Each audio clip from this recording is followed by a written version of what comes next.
दुष्टता का फल। कंचनपुर में एक धनी व्यापारी के घर में रसोई में एक कबूतर ने घोंसला बना रखा था। किसी दिन एक लालची कौवा जो वो उधर से आ निकला, यह मछली को देखकर उसके मुंह में पानी आ गया।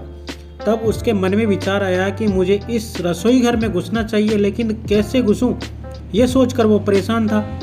तभी उसकी नज़र वो कबूतरों के घोंसले पे पड़ी। उसने सोचा कि मैं अगर कबूतर से दोस्ती कर लूं तो शायद मेरी बात बन जाए।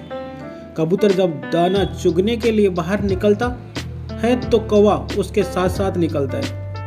थोड़ी देर बाद कबूतर ने पीछे मुड़कर देखा कि कौवा उसके पीछे है। इस पर कबूतर ने कौवे से कहा, भाई तुम मेरे पीछे क्यों हो? इस पर कौवे ने कबूतर से कहा कि तुम मुझे अच्छे लगते हो, इसीलिए मैं तुमसे दोस्ती करना चाहता हूँ। इस पर कौवे ने कबूतर से कहा, हम कैसे दोस्त बन सकते हैं? हमारा और तुम्हारा भोजन भी तो अलग अलग है। मैं बीज खाता हूँ और तुम कीड़े। इस पर कौवे ने चापलूसी दिखाते हुए कहा, कौन सी बड़ी बात है, मेरे पास घर नहीं है, इसीलिए हम साथ तो रह ही सकते हैं, है ना, और साथ ही भोजन खाया करेंगे।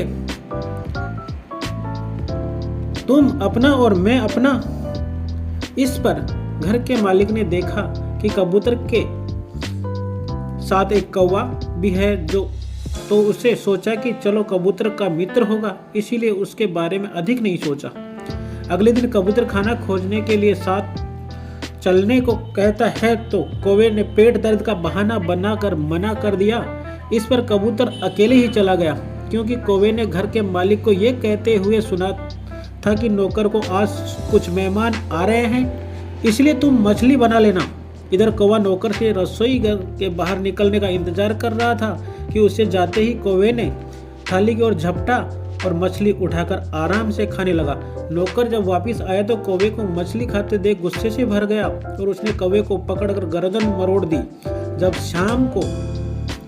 शाम में कबूतर वापस आया तो उसने कौवे की हालत देखी तो सारी बात समझ गया। इसलिए कहा गया है कि दुष्ट प्रवृत्ति के प्राणी तो उसे किए की सजा अवश्य